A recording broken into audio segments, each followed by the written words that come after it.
जदीद औरतें कहती हैं कि अलग घर उनका हक है। ठीक है, अलग घर उनका हक है, और वो ये भी कहती हैं कि शौहर के माँ बाप की खिदमत करना उन पर फ़र्ज़ नहीं है। वो ये भी ठीक कहती हैं, उनकी सारी बातें बिल्कुल ठीक हैं। वो ये भी कहती हैं कि जॉइंट फैमिली सिस्टम ठीक नहीं है, वो ये भी ठीक कहती हैं।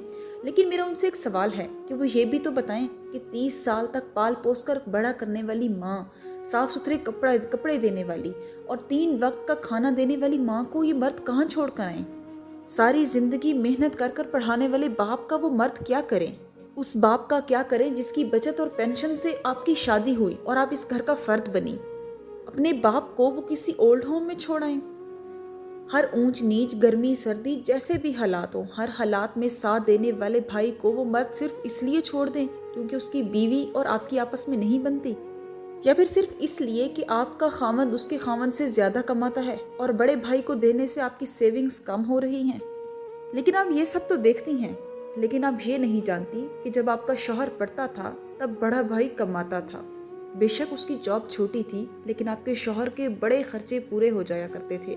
माँ बाप ने कुर्बानी दी, पढ़ाया लिखाया, लेकिन बड़े भाई ने कुर्बानी दी तभी वो पढ़ सका। और अगर आज आप ये कहती हैं कि आपके शौहर पर सिर्फ आपका हक है, तो आप किस हैसियत से ये कह रही हैं?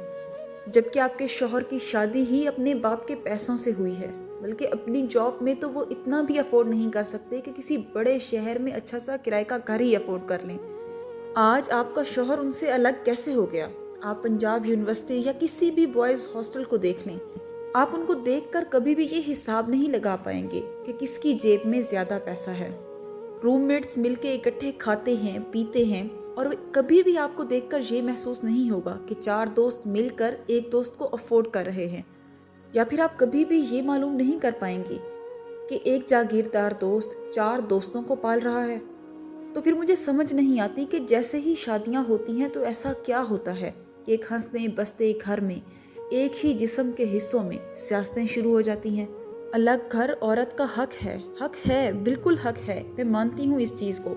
लेकिन फिर कोई ये भी तो बताए कि जो लोग अफोर्ड नहीं कर सकते वो अपने बूढ़े माँ बाप को कहाँ छोड़ कर आएँ, कम कमाने वाले बड़े भाई को कहाँ छोड़ कर आएँ, जो भाई इस वजह से तालीम ना हासिल कर सका कि वो आपके शौहर को अच्छा पढ़ा सके, आज उस भाई को कैसे अकेला छोड़ दें?